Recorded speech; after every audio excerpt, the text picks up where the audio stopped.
dan mampu dengan 3.500 volt ampere ke atas. Pemerintah memutuskan untuk melakukan penyesuaian tarif listrik bagi pelanggan rumah tangga mampu dengan daya 3.500 volt ampere ke atas dari semula Rp1.444 per kWh menjadi Rp1.699,7 per kWh. Lalu berapa banyak peralatan elektronik yang bisa dinyalakan dengan daya 3.500 volt ampere?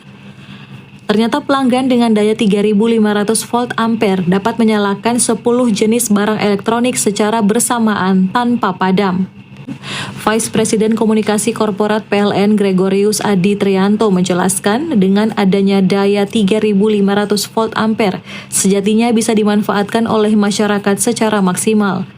Ia mengatakan rumah dengan 2 pendingin ruangan atau AC, 1 kulkas, dan 2 televisi ukuran 42 inch bisa dioperasikan secara maksimal tanpa mengalami gangguan dengan daya 3.500 volt ampere tersebut. Pemirsa, Presiden Joko Widodo meminta jajarannya mengubah ancaman krisis pangan global menjadi peluang. Informasi selengkapnya kami hadirkan usai jeda.